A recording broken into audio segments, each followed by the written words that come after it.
Ilmu ma'rifat melepas sukma tamasya ke langit. Ilmu para wali. Assalamualaikum warahmatullahi wabarakatuh.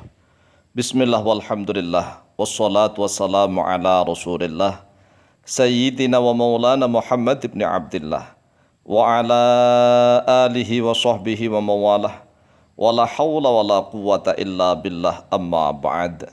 Saudaraku kaum muslimin wal muslimat rahimakumullah, tahukah kita bahwa Allah Azza wa Jalla telah menundukkan langit. Langit ditundukkan untuk hamba-hambanya yang menjadi kekasih-kekasih Allah, yang menjadi wali-walinya Allah. Di dalam Al-Quranul Karim, surat Luqman ayat yang ke-20, qala Allahu Azza wa Jalla, Allah Azza wa Jalla telah berfirman, A'udzu billahi minasyaitonir rajim. Alam tarau anna Allah sakhkhara lakum ma fis samawati wa ma fil ard wa ma fil ardi wa asbagha alaikum ni'amahu dhahiratan wa batinah. Yang artinya, alam tarau, apakah tidak melihat oleh kalian? Ayo, apakah tidak melihat oleh kalian? Melihat apa tidak? Mari kita lihat. Alam tarau annallaha, bahwa sesungguhnya Allah sakhkhara, yaitu telah menundukkan oleh Allah, lakum, untuk kalian. Apa yang telah ditundukkan oleh Allah? Ma fis samawati, ma, sesuatu yang fis samawati, di langit-langit. Allah telah menundukkan untuk kita semua sesuatu yang ada di langit-langit. Wa ma fil ardi, dan sesuatu yang ada di bumi. Nah, biasanya kita ini kan tahunya sesuatu yang di bumi saja yang sudah ditundukkan oleh Allah untuk kita. Sedangkan kita belum pernah menyelidiki sesuatu yang ditundukkan oleh Allah untuk kita yang berada di langit.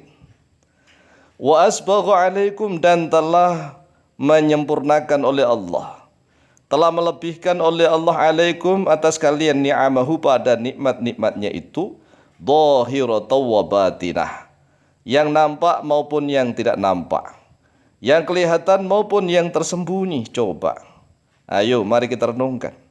Allah telah menundukkan kepada kita, untuk kita, segala sesuatu yang berada di langit dan segala sesuatu yang berada di bumi. Dan Allah juga telah menyempurnakan nikmatnya itu kepada kita, dhahiratan, secara nampak, wa batinatan, dan juga tidak nampak. Ini kalau menurut orang-orang Wahabi, enggak percaya adanya wali-wali Allah. Makanya enggak ada wali-wali Allah yang dari kelompok Wahabi. Karena Wahabi itu tekstual. Tetapi para ulama Ahlus Sunnah wal Jamaah, para ulama ahli tasawuf, para ulama ahli ma'rifat sudah banyak membuktikan bahwa mereka mampu meraka sukma, melepas sukmanya untuk jalan-jalan tamasa ke langit, ke alam malakut, alamnya para malaikat.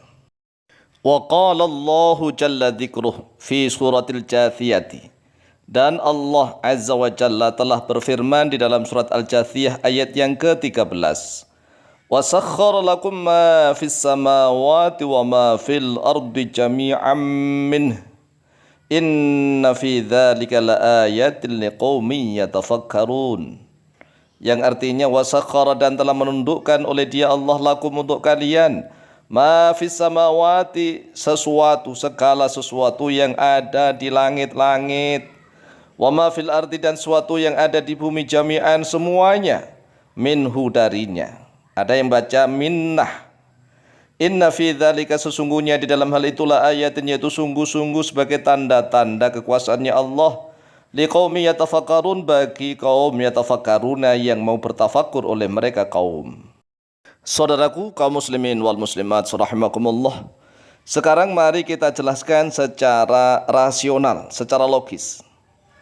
Apakah memang mampu manusia yang dari materi tanah begini, ada airnya, ada faktor apinya, ada anginnya, materi padat dan cair, bisa tembus ke alam malakut, bisa jalan-jalan tamasya ke langit secara otak pikiran, otak manusia? Enggak mungkin itu. Impossible. Impossible alias muhal, mustahil.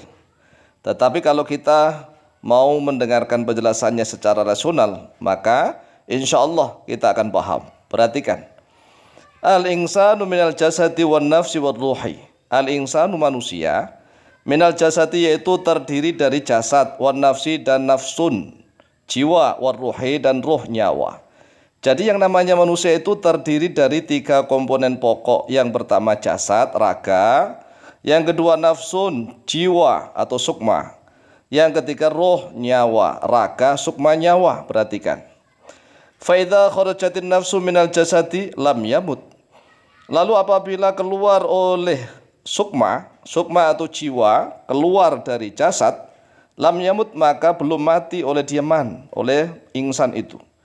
Jadi kalau seandainya sukmanya keluar dari jasad, manusia itu belum mati, belum. Wa idza kharajat ruhu minal jasadi fa huwa mayyitun.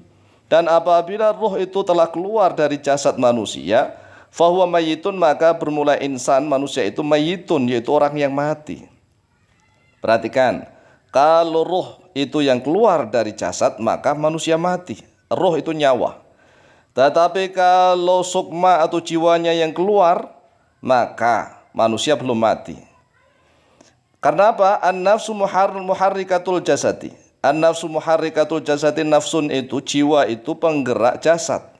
Jadi faktor penggerak jasad adalah jiwa atau disebut sukma, jiwa atau sukma. Dalam bahasa Arabnya an-nafsu. Wa ya sab'u tabaqatin, bermula dia nafsu sab'u tabaqatin, yaitu 7 tingkatan. Nafsu, perhatikan, sukma, jiwa ini 7 tingkatan. Yang pertama an-nafsu al-ammaratu bisu, yaitu nafsu yang selalu perintah pada keburukan. Ini yang pertama, an-nafsu al-ammaratu bisu. Yang kedua, wan nafsu al-lawamatu, yaitu nafsu lawamah. Yang kedua. Yang ketiga, wan nafsu al-mulhamatu, yaitu nafsu yang diberikan ilham oleh Allah. Itu yang ketiga. Yang keempat, wan nafsu al-mutmainnatu, yaitu nafsu al-mutmainnah, nafsu yang tenang. Yang kelima, wan nafsu ar-radiyatu, yaitu nafsu yang rela, yang ridho. Yang keenam, wan nafsu al-mardiyatu. Berarti nanti wan nafsu ar-radiyatu itu yang kelima ya. Nafsu ar-radiyah yang kelima. Wan nafsu al-mardiyatu, dan yang keenam nafsu al-mardiyah, nafsu yang sudah diridhoi oleh Allah. Yang ketujuh, wan nafsu al-kamilatu, yaitu nafsu yang sempurna. Jadi kalau kita bicara nafsu nih, jangan terlalu konotasinya negatif. Karena nafsu muharrikatul jasad, nafsu itu adalah penggerak, sebagai penggeraknya jasad, badan. Kalau tidak ada nafsu, tidak bisa bergerak. Contohnya kan punya nafsu makan, punya nafsu belajar, punya nafsu bekerja, punya nafsu syahwat, dan seterusnya. Jadi nafsu itu tidak selalu negatif. Manusia kehilangan nafsu, sudah nggak punya nafsu, ya bahaya dong. Kemudian kita lanjutkan dulu ibaratnya. Wa kullu nafsin dha'iqatul maut. Wa kullu nafsin, dan setiap jiwa, dha'iqatul maut, yaitu merasakan kematian. Li'anna nafsa tajri fi sa'il jasadi, karena sesungguhnya nafsun, sukma, jiwa, yaitu mengalir di seluruh jasad. Tahtaju ilal rihi litanafusi, yaitu membutuhkan kepada angin, rih dan ruh. Litanafusi, untuk bernafas, nafsun dan nafas. Wa marruhu fahuwa sababun li hayatil jasadi. Adapun roh, maka dia roh itu nyawa. Sababun, yaitu sebab li hayatil jasadi, untuk kehidupannya jasad. Jadi kalau nafsun itu sebagai penggerak jasad, kalau roh nyawa itu sebagai sebab kehidupan. Waqad qala Allahu azza wa jalla, a'udzu billahi minasyaitonir rajim, wa yas'alunaka 'anir ruh qulir ruhu min amri rabbi wa ma utitum minal ilmi illa qalila. Yang artinya, wa yas'alunaka, dan bertanya oleh mereka Muhammadkah kepadamu wahai Muhammad, anir ruhi, tentang ruh. Ruh itu apa sih? Nyawa itu bagaimana? Qul, katakanlah, ar-ruhu, bermula nyawa, min amri rabbi, yaitu termasuk dari alam amarnya Tuhanku. Wa ma utitum, dan tidaklah diberikan terhadap kalian minal ilmi, dari ilmu, illa qalila, kecuali sedikit. Tetapi sedikit ini oleh Imam Al-Ghazali telah dijelaskan panjang lebar. Kemudian bagaimana caranya kita bisa meraga sukma, melepas sukma, bisa jalan-jalan tamasya ke langit? Insya Allah akan kita jawab dalam episode berikutnya.